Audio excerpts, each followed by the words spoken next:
પરંતુ આ દ્રશ્યો અત્યારે ખૂબ અગત્યના છે. આ દ્રશ્યો છે વડાપ્રધાનનો કાફલો રાજભવનથી રવાના થઈ ચૂક્યો છે. રાણીપ નિશાન સ્કૂલ કે જ્યાં વડાપ્રધાન મતદાન કરવાના છે ત્યાં કાફલો અત્યારે જઈ રહ્યો છે. વડાપ્રધાન રવાના થઈ ગયા છે. બસ થોડી જ વારમાં તેઓ પોતાનો જે મત છે તે આપશે અને સાથે જ જે મહત્વપૂર્ણ દ્રશ્યો છે પણ આપણે બતાવી રહ્યા છે. જ્યાં રાણીપમાં નિશાન સ્કૂલની આસપાસના જે દ્રશ્યો છે પણ આપણી ટીવી સ્ક્રીન પર બતાવી રહ્યા છે.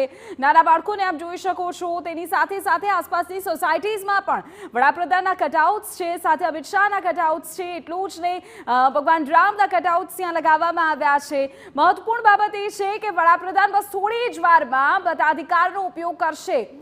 ઉલ્લેખનીય છે કે વડાપ્રધાન રાણીપમાં નિશાન સ્કૂલમાં મતદાન આપવા માટે જાય છે અને દર વર્ષે લગભગ જગદીશ આ ક્રમ રહ્યો છે. વહેલી સવારે જ તેઓ પહોંચતા હોય છે અને વારંવાર તેઓ અલગ અલગ માધ્યમથી અપીલ પણ કરતા હોય છે કે પહેલા મતદાન પછી જલપાન. અને અત્યારે જે પ્રકારે ગરમીનો માહોલ છે એમાં તો કદાચ આ ખૂબ ચરિતાર્થ થાય એવું લાગે છે અને બરાબર બંધ બેસતું પણ છે. કારણ કે જો વહેલી સવારે વધુ મતદાન થઈ જાય તો ગરમીથી લોકોને થોડું ઓછું શેકાવવું પડે. પરંતુ અત્યારે તો ચૂંટણી પંચે અલગ અલગ પ્રકારની વ્યવસ્થાઓ પણ કરી છે. પરંતુ છતાં પણ TV9 પણ વારંવાર એ જ અપીલ કરી રહ્યું છે કે જો ચૂકી ન જવાય. આ એવો અવસર છે કે જે દર 5 વર્ષે આવે છે અને આ અવસરમાં જો સહભાગી થવું હોય તો મતદાન કરવું પડે. ચૂંટણી આજે થવા જઈ રહી. ગુજરાતની 25 સીટ ઉપર મતદાન થવાનું છે અને અમારી જે મોદી સાહેબની કામગીરી છે, પક્ષની કામગીરી, સરકારની કામગીરી છે, આ બધી કામગીરીને ધ્યાનમાં રાખીને આમ પ્રજા છે, ખેડૂતો છે, વિદ્યાર્થીઓ છે, યુવાનો છે, બહેનો છે, આ બધા જ લોકો ખૂબ જ ઉત્સાહપૂર્વક મતદાન કરશે અને અમારી તરફેણમાં મોદી સાહેબની લીડરશીપમાં અને મોદી સાહેબના જે કામગીરી છે એ કામગીરીની હિસાબે બધા જ લોકો મતદાન કરશે. અને હું પણ મારા વતી અપીલ કરું રાજ્યસભાના સભ્ય તરીકે કે સૌને વિનંતી છે કે માત્ર એક મત આજે છે એ મોદી સાહેબને આપે, ભાજપને આપે અને ભાજપ ત્રીજી વખત મોદી સાહેબ દેશમાં મુખ્ય વડાપ્રધાન જેવા થઈ રહ્યા છે તો એની જે કામગીરી કરી છે કામગીરીને ધ્યાનમાં રાખીને આ બધું થશે. રામભાઈ, ગરમી ખૂબ જ વધારે છે. રાજકીય પક્ષો માટે ગરમીના સમયમાં મતદારોને બહાર લાવવા એ સૌથી મોટો પડકાર છે. શું કિસ્સાને લઈને આપણી પ્રજા છે ને, ગરમી હોય, તડકો હોય, છાંયે હોય, ઠંડી હોય, એને કોઈ ગણકારતું નથી.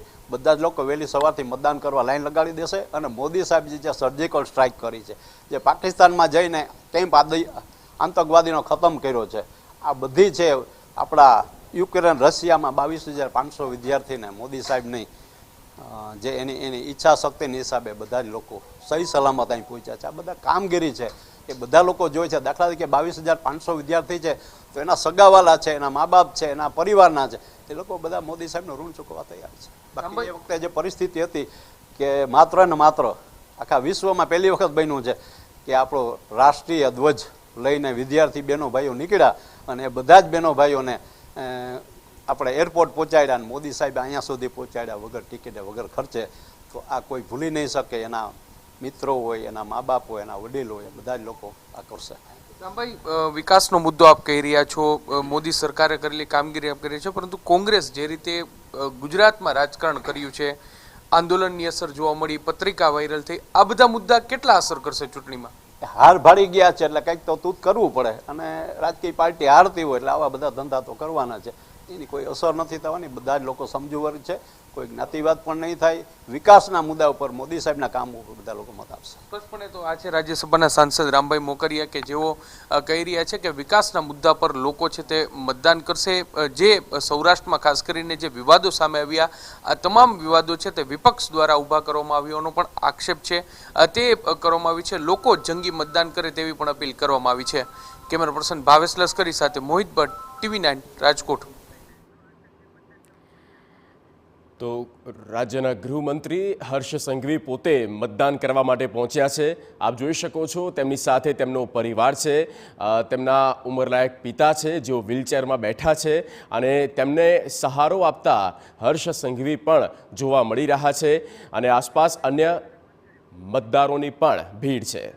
ગુજરાતના મુખ્ય ચૂંટણી કમિશનરે પણ પોતાના મતાધિકારનો ઉપયોગ કરીને સીધા દ્રશ્યો મેં આપને અત્યારે બતાવી રહ્યા છે. પી ભારતી કે જેઓ સ્પષ્ટપણે સંદેશ પણ આપી રહ્યા છે કે વહેલી સવારે અધિકારીઓએ પોતે મતદાન કરી દીધું છે. હવે જનતા આગળ આવે અને પોતાના મતાધિકારનો ઉપયોગ કરે. જેમના શિરે તમામ જે ચૂંટણી પ્રક્રિયા છે તેને સંપૂર્ણપણે વ્યવસ્થિત રીતે પાર પાડવાની જવાબદારી હોય તેમણે મતદાન કર્યું છે. આજે હું પી ભારતી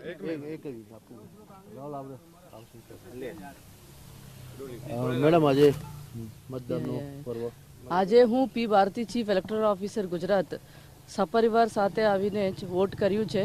એ જ રીતે આમ તમામને ગુજરાતના તમામ 4.9 કરોડના મતદારોની મારી નમ્ર અપીલ છે કે આપ પણ આપના પરિવાર સાથે આવીને વોટ કરજો.